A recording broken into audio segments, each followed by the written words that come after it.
Olá, olá, sejam muito bem-vindos aqui no canal Somos Espiritismo do YouTube. Se você é novo aqui, eu vou já te pedir para você se inscrever e ativar o sininho, para que você fique sabendo quando nós tivermos novas postagens de vídeo aqui e você assistir em primeira mão, certo? No vídeo de hoje eu quero fazer reflexões sobre uma historinha que eu já ouvi em palestras espíritas e eu não consegui achar a fonte. Mas o que interessa dessa historinha é o fundo moral que ela encerra. Então vamos lá para o vídeo? Conta-se nessa história que havia uma família protestante, né, uma família evangélica, que estava reunidos, né, fazendo o culto do lar, né, que eles também fazem, né, assim como nós espíritas, né. E a família reunida, né, o pai, que era um pastor evangélico, né, com a Bíblia lá, abriu a Bíblia, leu um trecho e tal, e foi falar. Nesses comentários que ele estava fazendo, ele falava sobre fé. E falou sobre fé, discorreu, né, com as palavras, né, uma vez que a gente vê que muitos pastores têm uma ótima oratória e também tem tem boas palavras, né, sobre isso, né. Só que a filha, de aproximadamente 7 anos, ela ficou na dúvida, né, e ela ficou perguntando, mas papai, o que é fé? Aí o pai explicou para ela, né, com as palavras dele e tudo. Aí ela foi e falou que não tinha entendido. Aí ele continuou explicando. Aí ele usou as palavras mais adequadas, né, para a criança daquela idade e foi explicando. Até que quando ela fez mais uma pergunta, ele falou muito carinhosamente para ela, né, filhinha, quando a gente terminar o culto, eu vou te mostrar o que é a fé. Eu vou te mostrar, não é mais falar, mostrar. E assim o culto continuou tranquilamente, aquela coisa, né, tudo terminou, fizeram a oração, né, tomaram a água, né, eles tomam água. E foi aquela coisa, né? Aí a menina já estava naquela expectativa, né? Papai, o senhor vai me ensinar o que é a fé? Ele, claro, minha filha, vem aqui. Aí pegou a filha e tal.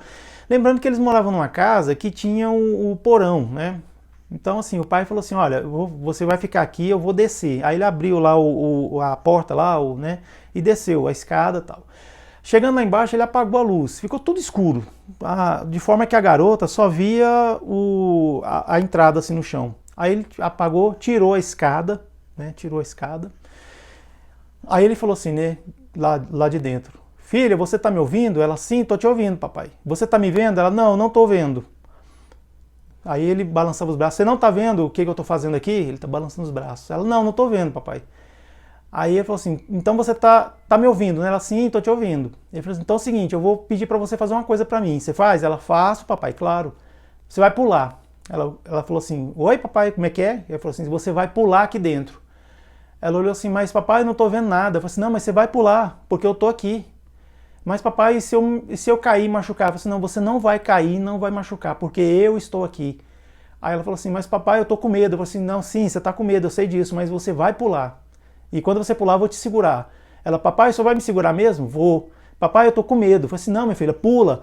Mas papai, eu tô com muito medo. Eu falei assim, não, você não precisa ter medo. Acredite que eu estou aqui e pule. Aí ela falou assim, tá bom, papai. Se o senhor tá falando que pra mim pular, eu vou pular. Aí ficou aquele silêncio, né? Aí de repente a menina pula. Aí o pai segura ela nos braços. Segura, abraça, dá aquele beijo, aquela coisa toda assim, né? Tal animada, tal. Aí ela ria doidado, o pai também. Aí ele vai colocar a escada de volta, os dois sobem, aí vão lá pra sala. Aí ele vira para ela assim, filhinha, o que você achou dessa brincadeira? Ela, papai, eu fiquei com muito medo mesmo, nossa senhora, eu não estava vendo nada. Ela não falou, nossa senhora, não, desculpa, você fui eu, tá? Eu não estava vendo nada, eu fiquei assim com medo de acontecer alguma coisa, mas eu acreditei. Tipo assim, você acreditou na voz, né? Na minha voz falando para você pular, não é? Ela, sim, acreditei. Pois é, por que você acreditou? Ah, porque eu sabia que o senhor ia me segurar. Pois é, filha, sabe qual é o nome disso? Aí a filhinha ficou olhando para ele. O nome disso é fé. Gente, fé é basicamente isso. Não tem assim muita explicação, não tem palavra, né? Quando a gente vai ensinar assim, vai falar para as crianças, né? É tão interessante que criança, ela traz tanto ensinamento para a gente, sabe? Esses questionamentos, assim, sabe? Ainda mais uma criança que tem essa liberdade, né, com a família, né, de poder questionar, perguntar, de aprender. Então, assim, a gente vê que muitas coisas boas acontecem nesse sentido. No caso dessa garotinha aí, ela não conseguia entender o que era fé nas palavras do pai. E olha que o pai é um pastor evangélico, hein? Então, assim, é uma pessoa que procura ser o mais possivelmente didática para explicar as coisas, né? Não à toa a gente vê que muitos pastores estudam até psicologia para entender os mecanismos das emoções e do raciocínio das pessoas para poder passar a palavra. Então esse pastor não conseguia explicar com palavras para a filha dele o que era fé. Aí ele fez essa dinâmica. Foi lá no porão, no escuro, e pediu para a filha pular. A filha, com muito medo, pulou e ele segurou. Então, olha só, são vários elementos que a gente vê aí, né, envolvidos, né? Primeiramente, né, a criança que precisava desse aprendizado, porque ela não estava perguntando uma coisa fútil, era uma coisa muito útil para a vida dela, né? Para a vida dela de adulta, inclusive, né? Pois ela vai crescer, vai ser uma adulta, né, uma mulher, e provavelmente ela vai passar esses conhecimentos para frente, né? O pai que se desdobrou para falar para ela o que era fé, mas ela não conseguia entender, aí ele foi e fez essa dinâmica, essa brincadeira aí com ela. E por fim, a forma com que a menina se encontrava. Ela acreditava na voz que falava para ela pular, mas sentia medo. Estava com muito medo, mas pulou. E outra coisa é o pai, que falava que ia segurá-la e de fato segurou. Segurou a garota. Então, assim, o que ele falou que ia fazer, ele fez, né? Ele cumpriu com a palavra dele. Porque a menina cumpriu com a palavra dela, né? Porque ela pulou. Então, o nome disso é fé. É uma demonstração da fé, na verdade, né? É uma demonstração, né? É um representante da fé. Muitas das vezes em nossas vidas, a gente se vê diante de situações que a gente fica com medo de seguir adiante. A gente sente medo, mas a gente não para. Por quê? Porque se a gente tem fé, a gente vai para frente. E é interessante falar da fé, não só da fé religiosa, né? Vamos falar também da fé humana, né? Da fé na vida, né? A fé nas pessoas, quando a gente vai fazer alguma coisa, vai realizar algum contrato, né? Algum contrato verbal, até que a gente faz com um amigo ou pessoa assim. Se a gente não tiver fé, nada acontece. Hoje em dia é até mais fácil, né, a gente cumprir os compromissos, né? E antes? Antes era tudo na base da palavra, né? Daqui a 3 luas, daqui a 3 sóis, né? Daqui a 4 dias, nós vamos nos encontrar em tal lugar e a gente vai realizar tal e tal negócio. Então as pessoas tinham que ter na mente isso aí para honrar o compromisso, né? E eu falo assim, fé humana, porque olha só, quando a gente vai viajar de avião, olha, eu particularmente nunca ouvi isso, mas se você viu, comenta aqui para mim embaixo, comenta se você já viu isso. Uma pessoa que entra no avião, vai lá na cabine, onde está o piloto, e pergunta para o piloto quantas horas de voo ele tem, pede os documentos para ele, os documentos oficiais, o brevet, dizendo que ele é habilitado para conduzir um avião, pergunta assim para ele se ele tem habilidade para voar quando o avião fica dando trepidação, quando tem condições climáticas desfavoráveis, se o piloto tem habilidade. Ninguém faz isso. Por quê? Porque a gente confia, a gente tem aquela fé, né, a fé humana, naquela empresa que a gente escolheu, né, comprar a passagem aérea e viajar. Assim acontece também com o ônibus, né? Todo dia a gente pega o ônibus para ir trabalhar, né? A gente não pergunta para o motorista, deixa eu ver a sua carteira de motorista, se ela tá vencida, se ela está no prazo de validade, se você fez realmente o exame psicotécnico para estar conduzindo o ônibus, né? Ninguém pergunta. Isso é fé. Igual quando a gente vai submeter a uma cirurgia. Assim, não sei se vocês já viram, mas eu nunca vi ninguém chegar e pedir para o médico, deixa eu ver seu diploma de formado em medicina, deixa eu ver suas especializações. Tudo bem, tem aqueles que ainda têm aquela prática de colocar isso em parede, né? Emoldurar e colocar em parede, né? Ainda existe isso. Mas, normalmente ninguém faz. Você sabe que a pessoa está lá, você confia. Isso é fé também, certo? E assim, a gente vai levando nossas vidas, né? Vai confiando, vamos dizer assim, né? Quando nós vamos sair, a gente confia que o portão, que a gente vai apertar o controle, o portão vai abrir. A gente confia que a gente vai colocar a chave no contato e o carro vai funcionar. A gente confia, a gente tem fé. A gente tem fé de que aquilo que a gente planeja para o ano, a gente vai conseguir realizar. É fé. Porque se a gente não tiver isso, a gente não vai fazer. Por que eu vou planejar se eu não vou conseguir executar? Eu não vou viajar de avião porque eu não sei se o piloto é habilitado. Então você não vai fazer nada? Acabou sua vida? Parou? Não, não é assim. Então, assim, o que nos move é a fé. Aí agora vamos falar de fé religiosa, né? Que é a fé que tem como signatário de nossa fé Deus, Deus nosso Pai Celestial, de todo amor, toda bondade, né?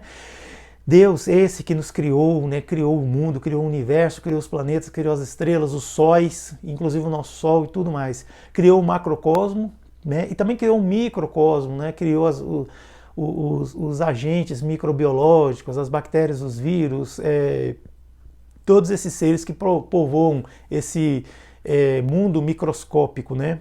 Que a gente só vê através de um aparelho especial que é o microscópio, né? Assim como o mundo planetário, que a gente só vê também usando um telescópio, né, também, porque a gente não consegue ver esses dois a olho nu, né? A gente vê umas estrelinhas ali e às vezes a gente vê alguns bichinhos, né? Depende do que a gente olha, né? Mas é isso. São coisas que existem e a gente só consegue enxergar com a ajuda de algum elemento diferente, né? Mas se a gente não tiver fé, a gente nem consegue. Um remédio que a gente toma, se a gente não tiver fé de que aquele remédio vai fazer efeito, dificilmente saber que a gente consegue a cura. Dificilmente. Eu conheci uma enfermeira, uma das poucas enfermeiras que a gente podia chamar de doutora, porque ela tinha doutorado, ela tinha feito um doutorado. E uma vez a gente estava conversando, quando eu trabalhava no hospital, sobre a tese de doutorado dela. E ela estava me explicando assim, que por ela trabalhar muito em oncologia, né? Oncologia é o ramo das ciências da saúde que cuida dos pacientes com câncer, né? Então ela fez o doutoramento dela nessa parte de oncologia. E assim, eu sei que é uma visão muito simples, mas o médico ele cuida da doença e o enfermeiro ele cuida do paciente, né? A não ser que eu esteja errado. Se eu estiver errado, comente aqui embaixo que eu quero ler seu comentário, tá? Se você é novo aqui no canal, se inscreva, tá bom? O canal Somos Espiritismo. Se inscreva e ative o sininho, tá certo? Vamos chegar a 300 inscritos. Então essa enfermeira contava pra gente o seguinte, que ela fez uma pesquisa com os pacientes que ela prestava os cuidados, né, da oncologia, né? E ela fez uma pesquisa fazendo perguntas. Primeiro ela ia, né, no conselho de ética, pedia lá autorização, eles autorizavam e ela ia conversar com o paciente. Aí ela pedia para o paciente poder dar um depoimento para ela. Aí alguns pacientes não queriam, outros queriam. Os que queriam ela gravava. Então ela percebeu no estudo dela, depois de 2 anos assim fazendo essa pesquisa, ela descobriu que, gente, sério, 92%, eu lembro até hoje, 92% desses pacientes na pesquisa dela, que acreditavam que iam ter uma cura, eles tinham uma sobrevida maior. Não é dizer que eles viviam para sempre, não, eles tinham uma sobrevida maior. Ou seja, dependendo do quadro, né, porque estavam com um quadro muito complicado, às vezes um câncer muito agressivo, que tinha metástase, né, quando se espalha para outros órgãos, né. Então esses que tinham fé, que iam se curar, que iam vencer aquilo, não interessa se é fé religiosa, fé humana, eles conseguiam ir adiante. Já aqueles que não tinham, podia ser o câncer mais simples do mundo, assim, o câncer mais de fácil tratamento. Eles não conseguiam obter sucesso e faleciam logo, iam a óbito logo. Então foi uma constatação muito incrível. E ela, né, com esses dados na mão, né, essas informações, ela discorreu sobre várias coisas, né, sobre a questão da pessoa acreditar na vida. Claro, isso tudo na visão da ciência, né? Não enveredando pelo lado da religião, sempre no lado da ciência. Falando sobre essa coisa do otimismo, né? E de acreditar, sabe, assim, que pode ser feliz, né? Então, isso foi um momento, assim, que para mim foi uma riqueza, né? Entender isso, que quando a pessoa acredita que ela pode ser feliz, que ela pode se curar, que ela pode vencer, que ela pode... Realmente isso é um facilitador de caminhos, mas é acreditar de verdade, lá no fundo mesmo do seu eu, certo? E assim a gente fica pensando assim, que acreditar que você pode ser feliz. Felicidade é algo que é importante, faz parte da vida da gente. E é alimentado pela fé e alimenta a fé também. Então assim, é um círculo virtuoso, né? Felicidade, fé, fé, felicidade. Tem um país que chama-se Butão, que eles criaram uma variante do PIB, né? PIB é Produto Interno Bruto, né? Que é relativo à economia, né, do país, né? O que o país produz, aquela coisa toda. Eles criaram o FIB, que é um índice chamado Felicidade Interna Bruta, é um indicador, na verdade, né? Felicidade Interna Bruta. Então, assim, eles propiciavam para que a população butanesa, eu acho que é butanesa que fala, que a população lá do Butão tivesse felicidade, se sentir feliz. Aí eram feitas pesquisas, eram feitas várias avaliações para ver como é que estava o nível de felicidade. Então eles viram que esse indicador, felicidade interna bruta, era algo que favorecia a população daquela região. Porque o cidadão estando feliz, não é alegre nem eufórico não, pessoal, é feliz, tá? Felicidade é uma coisa, alegria é outra, euforia é outra, bem diferente. Então assim, o cidadão estando feliz lá naquele país, ele produzia mais, ele vivia melhor, tinha menos índices de violência, tinha menos índices de internação, de doenças, certo? E assim, e só favorecia, né, a produção econômica, né, favorecia o PIB e tantas outras coisas mais, né? O país começou a ter um destaque, começou a ter mais turismo, então assim, o turismo move muita economia, né? Isso aí no antigo normal, viu? Não é agora na pandemia não. E isso influenciou alguns outros países a pensar que a felicidade pode ser uma commodity, né, uma mercadoria, né? Só que não dessa forma assim só meramente econômica, não. É a felicidade que a pessoa cresce, né, faz crescer, desenvolver, ou seja, de uma forma holística mesmo, né, mente, corpo e espírito. Então, por quê? E outra, a felicidade, como eu acabei de falar lá atrás, ela favorece o quê? A fé. E a fé favorece a felicidade. E sem fé a gente não vive, sem a gente confiar, sem a gente acreditar, como eu acabei de dizer, né? Então, pessoal, é isso. Esse é o nosso vídeo de hoje, sobre uma historinha que fala sobre fé, que eu ouvi, acho que numa palestra espírita, não lembro direito, não consegui encontrar referência sobre ela na internet. Se você encontrar, comente aqui embaixo, por favor, deixe um linkzinho para eu dar uma olhada lá, porque eu gostaria de saber, né, qual é a fonte, né, dessa história. O importante é que ela encerra um ensinamento muito grande, né, essa do pastor evangélico, né, que eu contei lá atrás, tá certo? Então é isso, pessoal. Se você gostou do vídeo, curta, compartilhe para aquela pessoa que você acha que vai gostar também, por favor, tá? E se inscreva. Se inscreva aqui no canal, vamos ajudar a gente a chegar a 300 inscritos para que nós possamos alcançar mais pessoas e levar a doutrina espírita, né, para elas, né? A doutrina espírita que é consoladora, que afasta o desespero e nos ajuda muito, favorecendo o que é a nossa fé. A nossa fé raciocinada, claro, né? Porque a gente sabe, né? Não há fé inabalável, senão aquela que pode encarar face a face a razão em todas as épocas da humanidade. Assim dizia Allan Kardec. Então é isso. Contar com a fé eu vou, porque a fé não costuma falhar. Já dizia o nosso grande poeta e músico Gilberto Gil, tá bom? Então fiquem com Deus e muito obrigado. Tchau, tchau.